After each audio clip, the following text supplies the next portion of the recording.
He grabbed his toolbox from the passenger seat and made his way up the neatly kept walkway.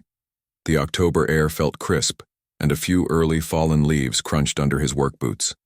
Andre had been running his small electrical business for almost 5 years now, and autumn always brought a steady stream of calls as people prepared their homes for the earlier sunsets. Before he could ring the doorbell, the front door swung open. A woman in her early 40s stood there, her brown hair pulled back in a messy bun, wearing jeans and a faded blue sweater. "Hi, you must be from the electric company," she said, relief evident in her voice. "I'm Rose." Andre gave her a friendly nod. "That's right, Andre Jackson. You called about a garage light?" "Yes, thank goodness you could come so quickly. It's been out for weeks, and with the days getting shorter..." She trailed off, stepping aside to let him in. "The garage is through. Here."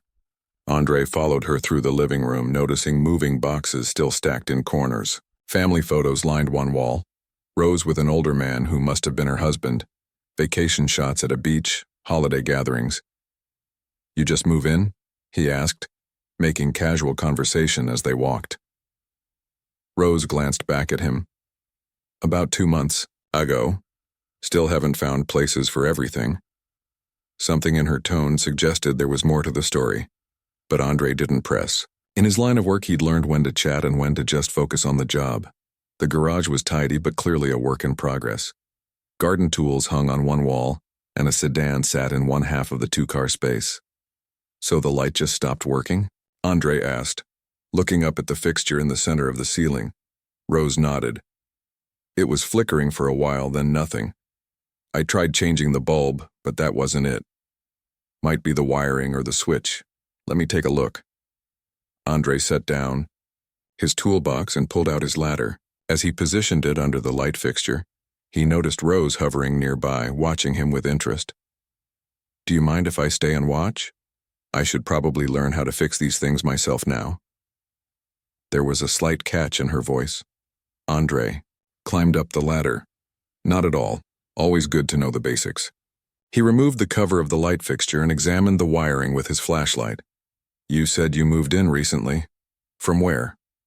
"Just across town," Rose replied, handing him a screwdriver before he even asked for it. "After my husband passed away, the old house felt too big, too many memories." Andre paused in his work, looking down at her. "I'm sorry to hear that." She gave a small smile that didn't quite reach her eyes. "It's been 2 years now. Brain cancer. Dave was only 47. Andre nodded sympathetically. "That's tough. Really tough." He turned back to the light, giving her a moment.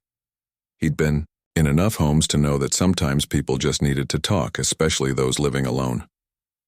"The neighbors seem nice," Rose continued after a moment, clearly wanting to change the subject. "Though I haven't really gotten to know many of them yet." "This is a good area," Andre agreed, focusing on the wires. "I do a lot of work around here. The houses are mostly from the 70s, so they often need updating." He spotted the problem, a loose connection and some corroded wiring. "Found your issue. The connection's bad and there's some corrosion. I'll need to replace a section of wire." As Andre worked, Rose asked questions about what he was doing, and the conversation flowed easily. He explained each step of the repair, and she proved to be a quick learner, asking smart questions. He learned that she was a librarian at the community college, that she loved gardening but hadn't had time to set up her garden at the new house yet, and that she had moved to this neighborhood because it was quieter than her old one. "So you run your own business?" she asked as he connected the new section of wire. Andre nodded. 5 years now. Before that, I worked for a big commercial outfit, but I wanted more flexibility, especially after my daughter was born." "You have a daughter? How old is she?" 12 going on 30, Andre chuckled. "Tiana, smart as a whip and doesn't let me. Forget it. She's already talking about becoming an engineer." Rose smiled, a genuine one this time. "That's wonderful. You must be proud." "Every day," Andre agreed, finishing the connection. "Her mom and I split up when she was 4, but we both make sure she knows she can do anything she sets her mind to." He secured the last wire and replaced the cover. Let's test it out. He climbed down the ladder and flipped the switch by the door. The garage flooded with light. Perfect, Rose exclaimed, looking genuinely pleased. That's so much better. Andre packed up his tools while Rose filled out the credit card form on his tablet. The job had taken less than the hour he'd estimated, but the conversation had made the time pass quickly. All set, he said, handing her the receipt. If you have any other electrical issues, just give me a call. I left my card with the receipt. Rose walked him back through the house to the front door. She seemed reluctant for him to leave, pausing at the door. I made some iced tea earlier. Would you like a glass before you go? Unless you have another appointment right away. Andre checked his watch. His next job wasn't for another hour, and it was just a few blocks away. I've got some time. Iced tea sounds great, thanks. Rose's face brightened as she led him to the kitchen, a sunny room with plants on the windowsill.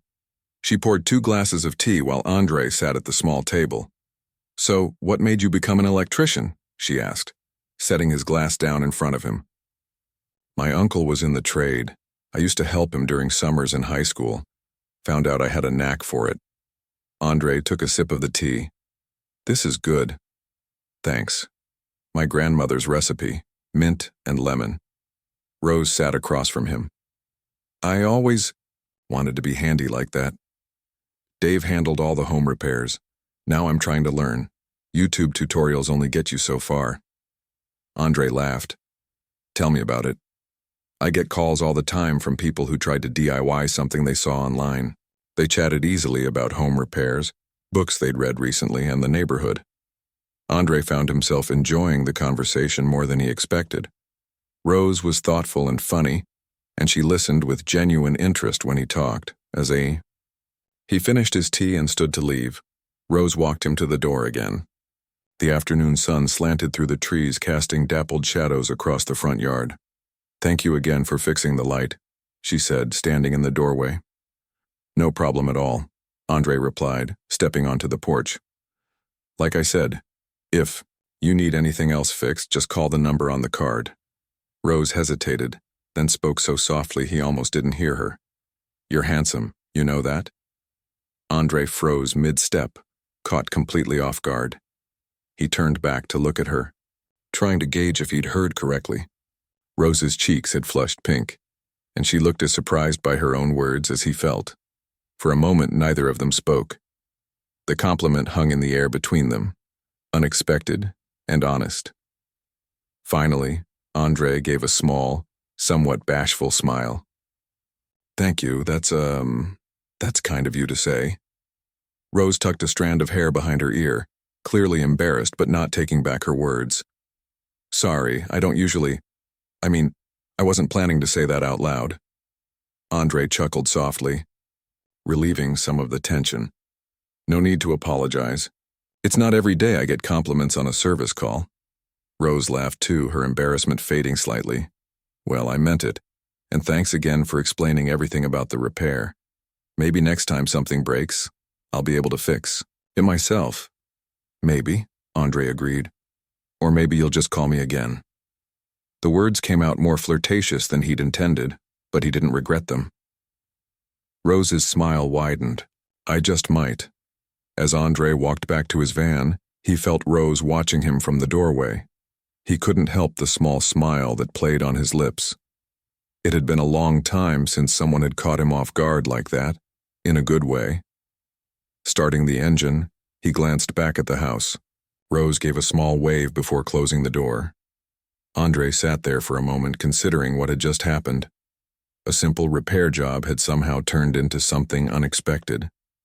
Whatever it was, he had a feeling this wouldn't be the last time he'd see Rose. I've written part 1 of the story using about 1,400 words. The narrative follows Andre, an electrician, as he arrives to fix Rose's garage light. Through natural conversation and interaction, we get to know both characters and see their connection developing, culminating in Rose's unexpected compliment. The language is simple and accessible, with a natural conversational tone. I've focused on creating realistic characters with genuine emotions and interactions to keep the narrative engaging and human-centered. The story avoids any content that would violate YouTube policies while building interest for what happens next. "Morning, Mr. Jackson," called Mr. Miller from the front porch. "Beautiful day to be working outside, isn't it?" Andre nodded, appreciating the older man's friendly manner. "Can't complain about this weather. Fall's my favorite season." As Andre set up his ladder against the side of the house, he noticed a woman walking a small dog on the sidewalk. She slowed down as she approached, her eyes lingering on his van. It was Mrs. Peterson from 2 doors down. He'd rewired her kitchen last year. "Good morning," Andre called out with a wave. Instead of her usual cheerful greeting, Mrs. Peterson gave a tight smile and quickened her pace. Andre shrugged it off and turned back to his work. People had off days, after all. By midday, Andre had installed 2 of the 4 security lights. He was taking a short break, drinking water in the shade of an oak tree, when he spotted Rose coming out of her house to collect her mail. She was wearing scrubs, probably heading to work soon. Andre considered walking over to say hello, but hesitated. Their last interaction had ended on an unexpected note, and he wasn't sure if she'd be embarrassed to see him again. Before he could decide, Rose looked up and noticed him. After a brief pause, she raised her hand in a friendly wave. Andre waved back, feeling oddly pleased. Rose hesitated, then walked in his direction. "Hi there," she said, stopping at the edge of the Miller's yard. "How are you?" "Doing well," Andre replied. "Just installing some security lights for the Millers." "That's nice. The garage light is working perfectly, by the way." Rose shifted, slightly adjusting her bag on her shoulder. "Listen, about what I said the other day. No need to explain." Andre cut in gently, seeing her discomfort.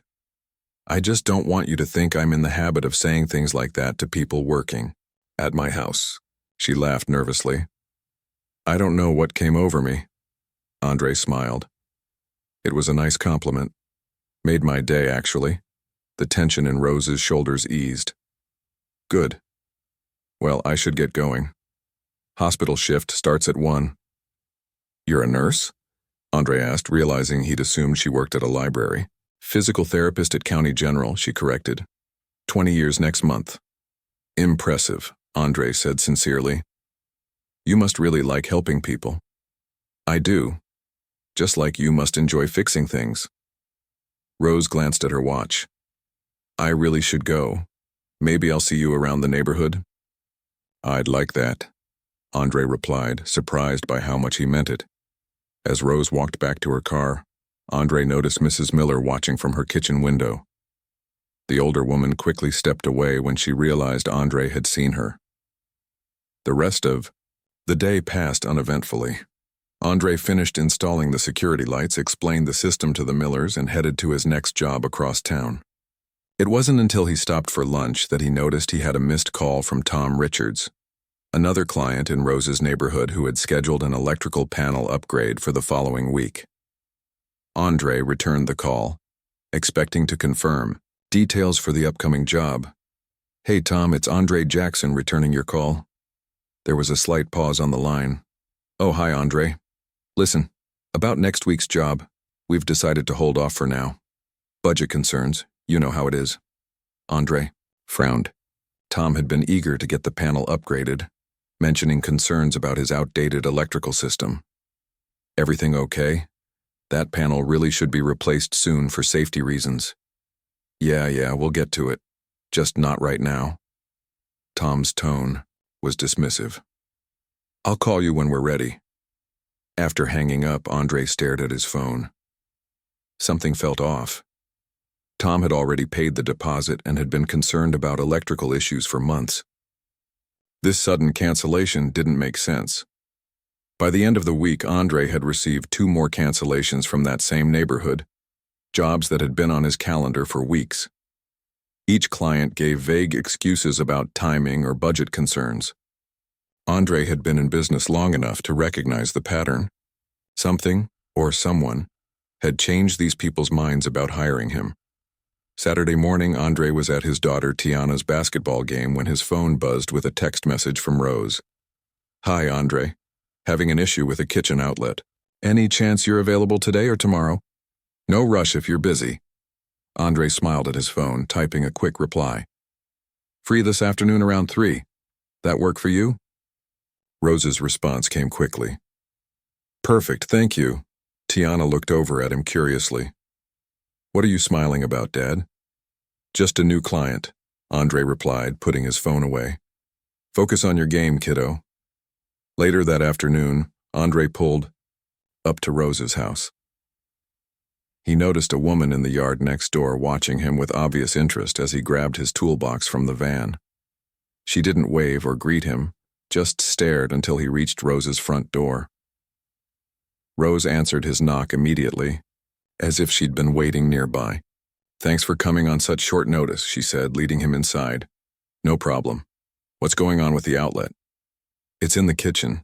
It was working fine yesterday, but now nothing happens when I plug things in. Rose led him to the kitchen, where a toaster sat unplugged on the counter. I tried resetting the breakers, but that didn't help. Andre set down his toolbox and examined the outlet. Smart move checking the breakers first. Let me see what we've got here. As he worked, Rose leaned against the counter. How's your week been? Andre hesitated, unsure whether to mention the canceled jobs. Interesting, he finally said. Had a few unexpected cancellations in this neighborhood. Rose frowned. Really? That's strange. Any idea why? Andre focused on removing the outlet cover. Hard to say. Sometimes people change their minds about home improvements. Or sometimes people talk, Rose said quietly. Andre looked up, meeting her eyes. What do you mean? Rose sighed, crossing her arms. My neighbor Brenda came over for coffee yesterday. She mentioned seeing us talking outside the Miller's house. Asked a lot of questions about how I knew you. Ah, Andre said, understanding dawning. He'd seen this before. People in wealthy neighborhoods suddenly becoming concerned when they saw him chatting with a woman who lived alone. Let me guess, she was just looking out for you? Something like that, Rose admitted. She brought up some ridiculous story about a handyman who scammed an elderly woman across town. I told her you're a licensed electrician with your own business. Not some random handyman. Andre nodded, turning back to the outlet. The problem was simple, a loose wire connection. Found your issue, he said, focusing on the repair rather than his feelings about Rose's neighbor. As he fixed the connection, Rose continued. I'm sorry if that's why people are canceling on you. It's not right. Not your fault, Andre said, firmly. Been dealing with this kind of thing my whole career. Some people see a black man in their neighborhood and automatically get suspicious. He replaced the outlet cover and stood up. All fixed. Want to test it? Rose plugged in the toaster, and it lit up immediately. Perfect, thank you. She hesitated, then added, For what it's worth, Brenda's the neighborhood gossip. Most people around here are decent. I know, Andre assured her. Most of my clients are great people. A few bad apples don't spoil the whole bunch. Rose smiled, relieved by his attitude. Would you like some coffee? Or I made banana bread this morning. Banana bread sounds amazing, Andre admitted. Haven't had homemade baked goods in ages. They sat at the kitchen table, enjoying the warm bread and talking about their week. Rose told him about a patient who'd made remarkable progress after a stroke, and Andre shared a story about helping Tiana with her science project. She sounds wonderful, Rose said. You must be a great dad. I try, Andre said simply. Her mom and I work hard to co-parent well, even though we're not together anymore. As they talked, Andre found himself relaxing. It had been a long time since he'd had such easy conversation with someone new. Despite the cancellations and neighborhood gossip, sitting here in Rose's sunny kitchen felt good. When it was time to leave, Rose walked him to the door. I'm sorry again about what might be happening with your other clients. Don't worry about it, Andre said. People who judge without knowing me aren't clients I need anyway. Rose nodded, then hesitated. I'm having a few friends over for dinner. Next Friday. Nothing fancy, just a small get-together. Would you like to come? The invitation surprised him. Are you sure? Might give Brenda more to talk about. Rose smiled, a hint of defiance in her eyes. Let her talk. I choose my own friends. Andre considered it for a moment. What time on Friday? 7 o'clock, Rose replied, her smile widening. I'll bring dessert, Andre said. Can't let you show off with banana bread and not bring my famous apple pie. As he drove away, Andre noticed Brenda watching from her window next door. He waved, cheerfully, chuckling when she quickly disappeared behind her curtain. Despite the week's frustrations, Andre felt optimistic. Rose's invitation wasn't just friendly, it was a statement. She wasn't going to let neighborhood gossip dictate who she spent time with, and Andre had to admit, he was looking forward to Friday night more than he'd looked forward to anything in a long time. I've written part 2 of the story, continuing the narrative between Andre and Rose while introducing the neighborhood's reaction to their growing connection. This part explores how some neighbors respond with suspicion and gossip, leading to canceled jobs for Andre, while also deepening the relationship between the main characters. The writing maintains a simple, accessible style with natural dialogue and realistic human interactions. I've focused on creating an engaging narrative that shows how Andre handles the unfair treatment with dignity, while Rose stands up against the prejudice by inviting him to dinner. That smells amazing, Tiana said, coming into the kitchen and trying to sneak a finger into the leftover filling in the bowl. Andre gently moved the bowl away. Nope, that's for tomorrow's breakfast. So who's this friend you're going to see? Tiana asked, leaning against the counter. At 12, she missed very little, especially when it came to her father's social life. Just someone from the neighborhood where I've been working, Andre replied, trying to sound casual. She invited a few people over for dinner. She? Tiana raised her eyebrows with a knowing smile. Andre shook his head, amused by his daughter's perception. Yes, she. Her name is Rose. She's a physical therapist. Is she nice? Tiana asked. Very nice, Andre said, thinking about Rose's warm smile and direct manner. Smart, too. And she made some excellent banana bread. Well, have fun on your date, Tiana teased, heading back to the living room where she'd been watching videos on her tablet. It's not a date, Andre called after her. It's a dinner with several people. Tiana's laughter was her only response. Andre changed into dark jeans and a navy button-down shirt before heading out. He'd been invited for 7, and it was just past 6:30. The drive to Rose's neighborhood took about 20 minutes, giving him plenty of time to wonder what the evening would bring. When he pulled up to Rose's house, he noticed several other cars, already parked outside. Music drifted softly from the open windows and warm light glowed from inside. Andre took a deep breath, grabbed the pie box and headed to the front door. Rose answered his knock, looking radiant in a simple green dress that brought out the warmth in her eyes. Andre, you made it, she said, stepping back to let him in. And you really did bring pie.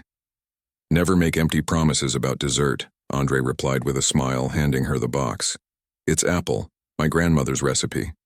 It smells wonderful, Rose said, leading him into the living room where 3 other people were chatting. Everyone, this is my friend Andre. A tall man with glasses stood up first, extending his hand. Nice to meet you. I'm Ben, Rose's colleague. From the hospital. And I'm Luis, said a younger man sitting on the couch beside a woman with curly hair. And this is my wife, Diane. We're the new neighbors from 2 streets over, Diane explained. We just moved in last month. Andre greeted, everyone immediately feeling at ease with the small group. Ben was another physical therapist who worked with Rose, while Luis and Diane had recently relocated from Chicago for Luis's job as a software engineer. The conversation flowed easily as they all settled in the living room with drinks. Andre noticed that Rose had unpacked more of her moving boxes since he'd last been there. Family photos now lined the mantel, and plants brightened the windowsills. Rose tells us you're an electrician with your own business, Ben said. How long have you been doing that? About 5 years on my own, Andre replied. Before that, I worked for a commercial company for almost a decade. We might need your card, Luis said. The wiring in our new place is from the Stone Age. Rose. disappeared into the kitchen to check on dinner, and Andre found himself engaged in a conversation with Luis about home renovations. Diane joined Rose in the kitchen, while Ben scrolled through his phone, occasionally adding to the conversation. "Something smells amazing," Andre commented when Rose called everyone to the dining room. The table was set simply but elegantly, with a homemade lasagna as the centerpiece, alongside a large salad and garlic bread. As they all took their seats, Andre noticed how Rose had made her house feel like a home in just a few months. Soft lamps cast a warm glow over the room, and fresh flowers stood in a vase at the center of the table. "Rose mentioned you have a daughter?" Diane said as they began passing dishes around. Andre nodded, accepting the salad bowl from Ben. "Tiana, she's 12 and convinced she knows everything already." Everyone laughed, and Ben added, "My son's 14. Trust me, it gets worse before it gets better." The dinner conversation meandered pleasantly from work stories to favorite movies to travel dreams. Andre found himself especially enjoying Luis and Diane's tales of navigating life in a new city, something he remembered well from when he'd first moved here 15 years ago. "How are you finding the neighborhood?" Andre asked them. Luis and Diane exchanged a glance. "It's nice," Diane said carefully. "Quiet, good schools." "But," Andre prompted, sensing her hesitation. "But some of the neighbors have been less than welcoming," Luis admitted. "We get a lot of stares at the grocery store." Andre nodded, understanding. As one of the few Latino families in an overwhelmingly white neighborhood, Luis and Diane were likely experiencing the same subtle exclusion he often felt. "Not everyone's like that," Rose added quickly. "But yes, this area can be a bit traditional." "Traditional is a polite way of putting it," Ben said with a laugh. As a black man himself, he shared a knowing look with Andre. The conversation shifted to lighter topics as they enjoyed the meal. Andre found himself watching Rose, the way she listened intently to everyone, her genuine laugh, how she made sure everyone's glass was filled. There was something special about her, a warmth that went beyond mere hospitality. After dinner, they moved back to the living room for coffee and Andre's apple pie, which received enthusiastic praise from everyone. "This is incredible," Ben said, taking a second slice. "Where did you learn to bake like this?" "My grandmother," Andre explained. "She helped raise me, and she believed everyone should know how to cook at least a few things really well. Pie was her specialty." "She taught you well," Rose said softly, her eyes meeting his with appreciation. As the evening progressed, Ben checked his watch and announced he needed to head home to relieve his babysitter. Luis and Diane stayed a bit longer, but soon they, too, were saying their goodbyes, thanking Rose for a wonderful evening. "Let me help you clean up," Andre offered once they'd left. Rose looked like she might protest, but then smiled. "I won't say no to that." They worked side by side in the kitchen, Andre washing dishes while Rose dried and put them away. The comfortable silence between them felt natural, as if they'd done this many times before. "Your friends are nice," Andre commented as he handed her a clean plate. "They are," Rose agreed. "I've known Ben for years, but Luis and Diane I just met last week at the community center. They seemed like they could use some friends in the area." "That was thoughtful of you," Andre said. Rose shrugged. "I know what it's like to feel like an outsider. After Dave died, a lot of our couple friends just drifted away. It was like I didn't fit anymore." Andre nodded, understanding. People don't always know how to handle grief or difference. They mean well, but... "Exactly," Rose said, putting the last glass away. "Speaking of which, has anyone from the neighborhood called you for work this week?" Andre smiled wryly. "Actually, yes, the Wilsons on the corner. Their teenager overloaded a circuit with too many gaming devices. They seemed surprised when I showed up and was perfectly professional." Rose laughed. "Imagine that. A business owner being good at his job regardless of who hires him." Their eyes met and they both chuckled at the absurdity. "I should probably get going," Andre said, glancing at the clock. It was past 11:00. Rose walked him to the door. "Thank you for coming, and for the amazing pie." "Thank you for inviting me," Andre replied. It was the best Friday night I've had in a long time. They stood in the doorway, suddenly a bit awkward. Andre wasn't sure if he should shake her hand, hug her, or simply wave goodbye.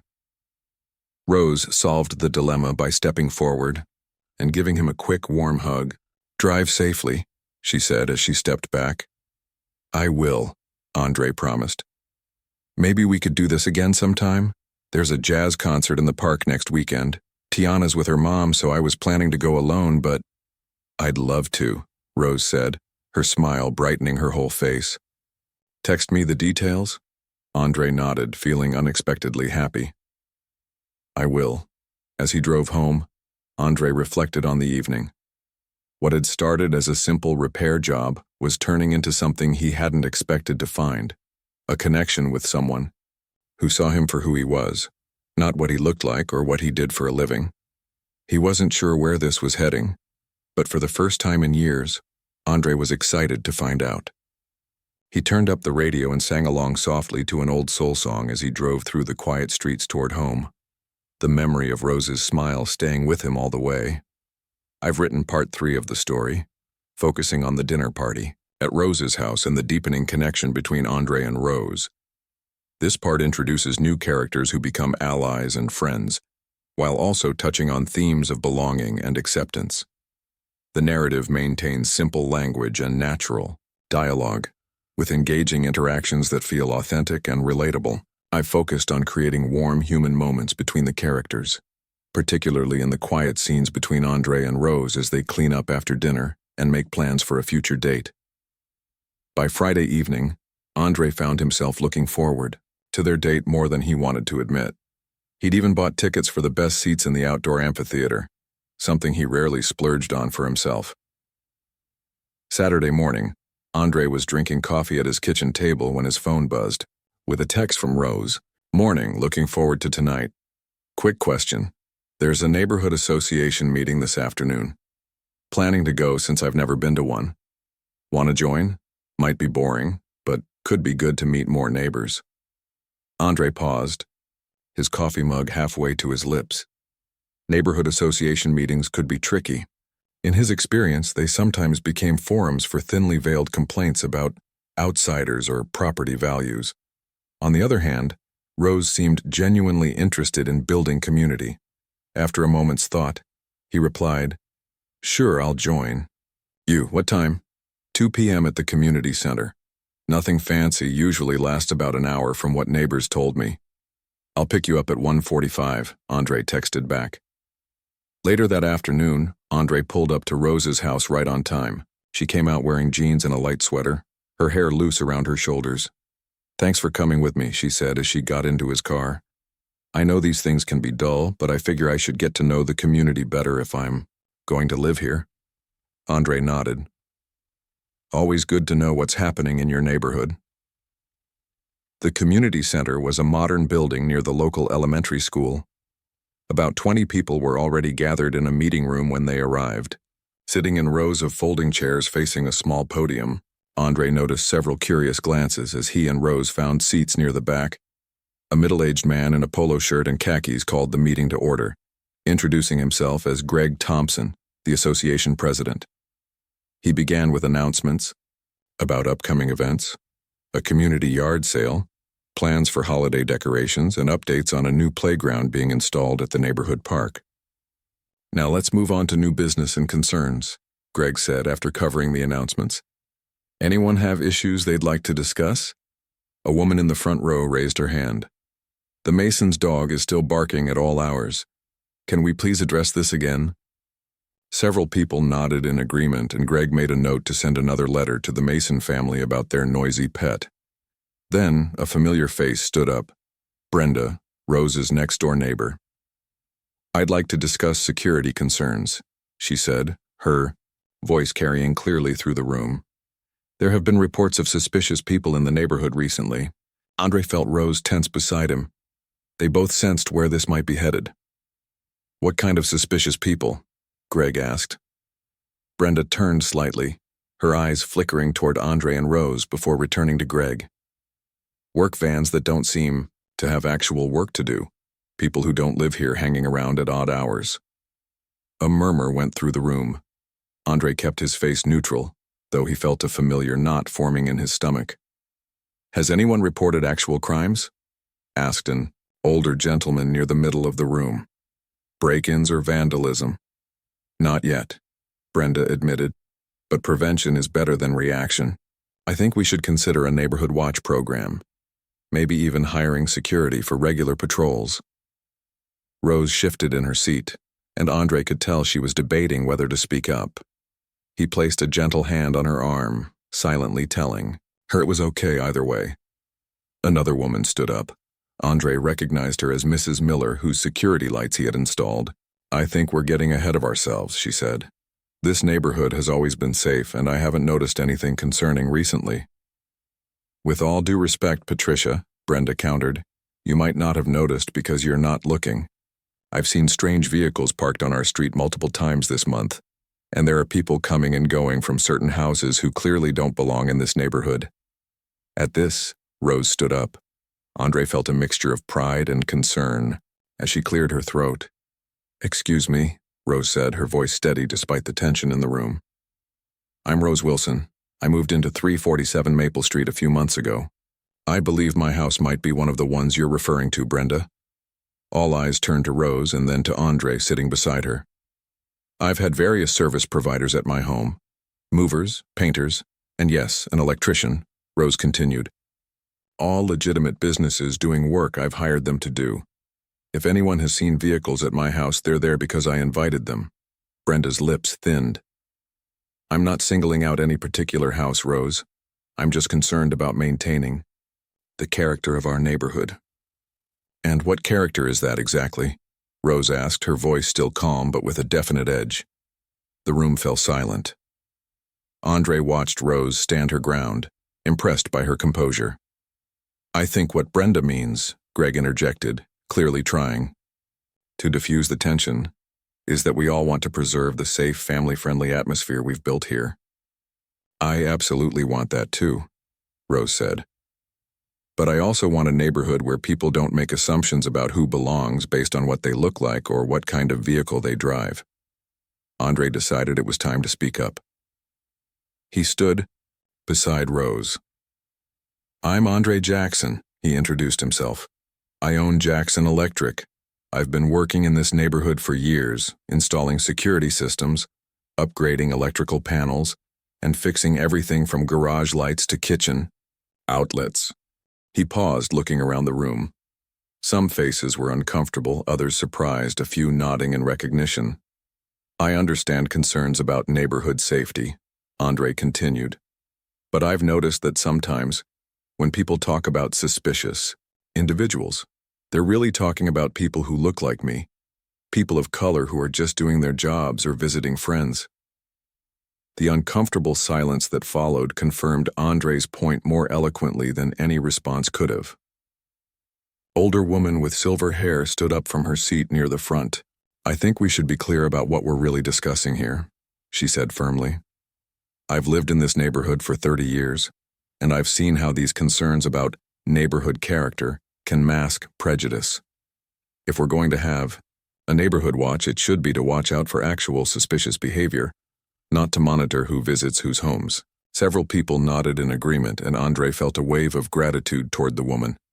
Brenda looked flustered. I didn't mean—" She sat down abruptly. Greg cleared his throat. "Thank you all for your perspectives. Perhaps we should table the discussion of a neighborhood watch until we have more concrete security concerns. In the meantime, I encourage everyone to introduce themselves to neighbors they don't know yet." The meeting moved on to other topics, but Andre and Rose remained standing for a moment before slowly sitting down. Under the cover of discussion about road repairs, Rose whispered to Andre, "I'm sorry about that." "Don't be," Andre whispered back. "You were amazing." When the meeting finally ended, several people approached Andre and Rose as everyone filed out of the room. Luis and Diane from the dinner party came over first. "That was something," Luis said, shaking Andre's hand. "Thanks for speaking up." The silver-haired woman who had supported them introduced herself as Eleanor, a retired high school principal. It's about time someone addressed the elephant in the room, she said. This neighborhood has been too homogeneous for too long. Change is good. Even Mrs. Miller stopped by briefly. Your security lights work wonderfully, she told Andre. My husband feels much safer now when he takes out the trash at night, as they walked back to Andre's car. Rose looked both drained and triumphant. Well, that wasn't the boring neighborhood meeting I expected, she said with a small laugh. No, definitely not boring, Andre agreed. Are you okay? Rose nodded slowly. I think so. I couldn't sit there and listen to that without saying something. You didn't have to speak up for me, Andre said as they reached his car. But I appreciate that you did. I wasn't just speaking up for you, Rose replied, looking directly at him. I was speaking up for the kind of community I want to live in. One where people like Brenda don't get to decide who belongs and who doesn't. Andre gazed at her for a long moment, feeling something shift between them. Without thinking too much about it, he leaned forward and kissed her gently. Rose responded immediately, her hand coming up to rest on his shoulder. When they pulled apart, they were both smiling despite the tension of the afternoon. Still up for that jazz concert, Andre asked. Absolutely, Rose said firmly. I'm not letting Brenda or anyone else dictate how I spend my Saturday night. As they drove away from the community center, Andre noticed Brenda watching them from her car across the parking lot. He gave her a friendly wave, which she did not return. You know, Rose said as they headed toward the park for the concert, I have a feeling the neighborhood is going to be talking about us for a while. Andre reached over and took her hand. Let them talk, he said simply. We've got better things to do. I've written part 4 of the story, focusing on the neighborhood association meeting where tensions come to a head. This part shows Rose and Andre standing up against prejudice disguised as security concerns, while also deepening their relationship as they face this challenge together. The narrative continues with simple language and natural dialogue, creating an engaging scene that addresses the underlying social dynamics at play.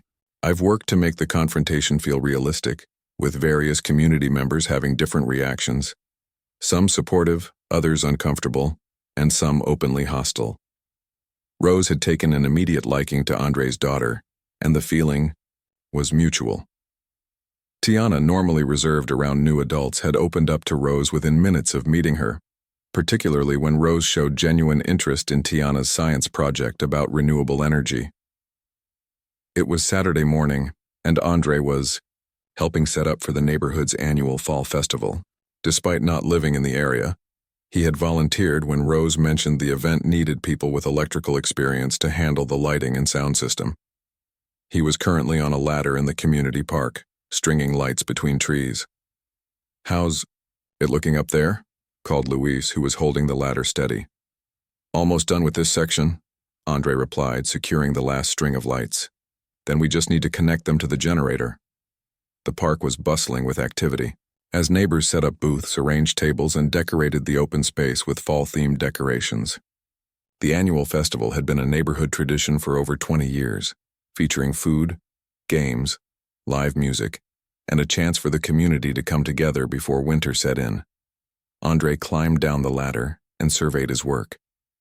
The lights stretched across the entire picnic area, ready to provide a warm glow when evening fell. He had volunteered to stay throughout the event to make sure everything ran smoothly. Thanks for doing this, Luis said as they moved the ladder to the next area. The festival committee was panicking when their usual electrician backed out last minute. Andre nodded. Happy to help. Besides, Rose seems excited about this event. Speaking of Rose, Luis nodded toward the entrance of the park where Rose was arriving with a large container. Looks like your girlfriend could use a hand. Andre still felt a small thrill at hearing Rose referred to as his girlfriend. It was new territory for both of them, but it felt right. He jogged over to help her. Hey there, he greeted her, taking the heavy container from her arms. What's all this? Cookies for the bake sale, Rose explained, looking slightly flustered but happy. I might have gone overboard. There are 4 more containers in my car. Andre laughed. Only 4? I was expecting at least a dozen based on how much flour I saw on your counter yesterday. Rose playfully swatted his arm. Very funny. How's the lighting coming along? Almost finished.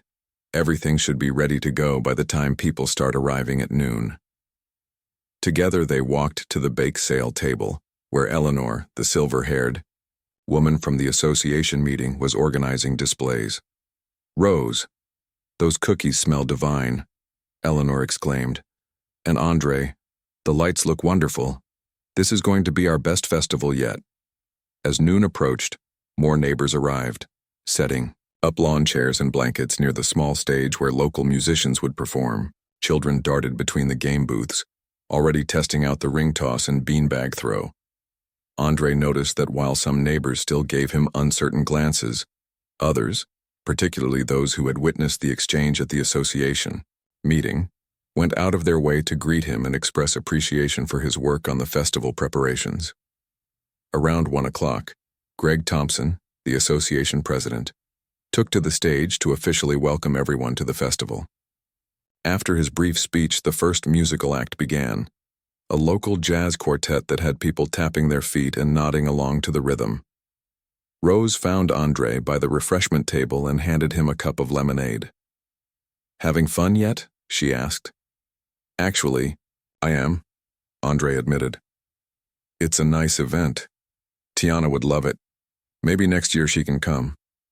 Rose smiled at the implication that they'd still be together a year from now. She'd be welcome. There are plenty of kids her age here. They were interrupted by Mrs. Miller, who approached with a plate of food. Andre, I wanted to thank you again for the security lights. My sister was so impressed with them that she asked for your card. I hope that's okay. Of course, Andre replied, pulling a business card from his wallet. Happy to help? As Mrs. Miller walked away, Rose squeezed Andre's hand. Looks like you're winning people over one security light at a time. It's a start, Andre said with a small smile. The afternoon progressed pleasantly. Andre checked the electrical systems periodically, but mostly enjoyed walking around the festival with Rose, trying the various foods and watching the performances.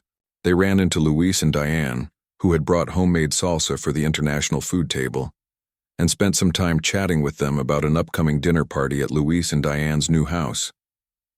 It wasn't until later in the afternoon that they encountered Brenda. She was staffing the raffle ticket booth, and her smile faltered visibly when she saw Andre and Rose approach. 2 tickets, please, Rose said pleasantly, holding out a $10 bill. Brenda hesitated for just a moment before taking the money and handing over 2 raffle tickets. Good luck, she said stiffly. As they walked away, Andre felt Rose tense beside him. You okay? He asked quietly. I just wish, Rose began, then shook her head. Never mind. It's not worth dwelling on. No, tell me, Andre encouraged. Rose sighed.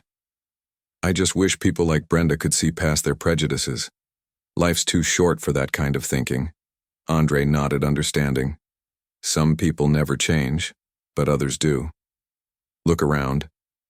3 weeks ago, half these people were giving me suspicious looks. Today, they're asking for my business card and thanking me for hanging lights.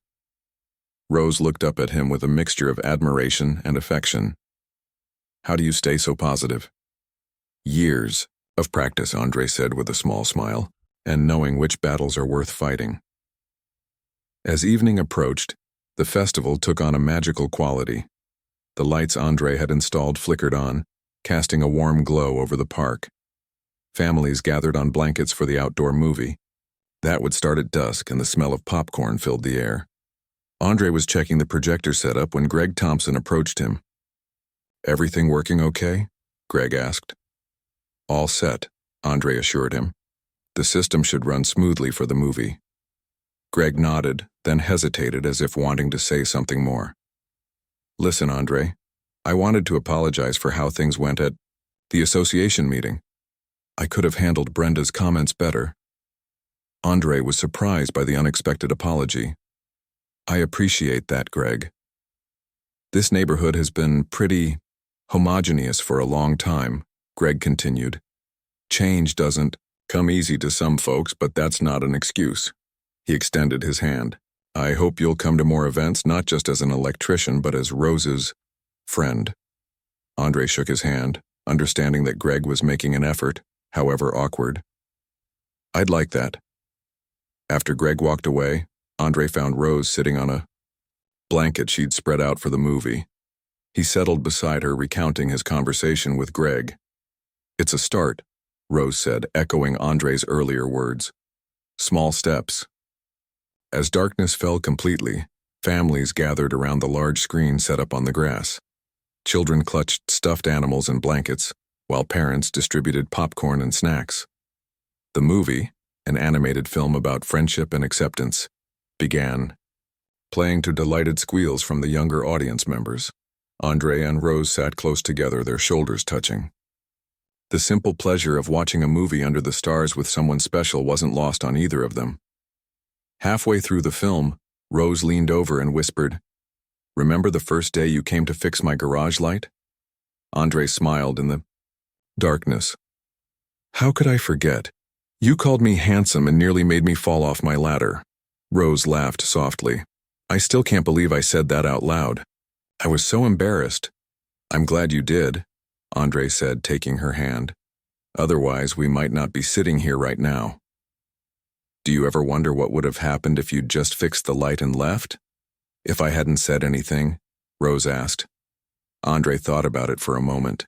"I think we would have found our way to each other eventually. Some connections are just meant to happen." Rose rested her head on his shoulder, and they watched the rest of the movie in comfortable silence. Around them, the community that had initially viewed their relationship with suspicion was slowly beginning to accept them, some grudgingly, others with open arms. As the movie ended and people began packing up their blankets and chairs, Eleanor stopped by. "You two are coming to the Winter Festival planning meeting next month, right? We need some new perspectives." Rose looked at Andre, a question in her eyes. He nodded. "We'll be there," Rose told Eleanor. Later, as they walked hand in hand to the parking lot, the last of the festival lights twinkling behind them, Andre reflected on how much had changed in just a few weeks. What had begun with a simple repair job and an unexpected compliment had grown into something neither of them had been looking for, but both had needed. "What are you thinking about?" Rose asked, noticing his thoughtful expression. "Just that I'm glad you had a faulty garage light," Andre replied with a smile. Rose squeezed his hand. "Me too. And I'm even more glad I found the courage to tell you what I was thinking that day." Under the gentle glow of the streetlights, they shared a kiss, no longer concerned about who might be watching or what anyone might think. Some connections were simply worth the journey, no matter how they began or what obstacles they faced along the way. I've written the final part of the story, bringing Andre and Rose's journey to a meaningful conclusion at the neighborhood fall festival. This part shows how their relationship has grown stronger, while the community around them has begun to shift, with some people changing their perspectives and others still holding on to their prejudices. The narrative maintains simple language and natural dialogue throughout, creating engaging scenes that feel authentic and warm. I've focused on showing how Andre and Rose's connection has deepened and how they've influenced positive change in the community, while acknowledging that not everyone will change their views. The story comes full circle with references to their first meeting and Rose's unexpected compliment, showing how a small moment of honesty led to a significant relationship. The ending provides closure while suggesting a hopeful future for them together.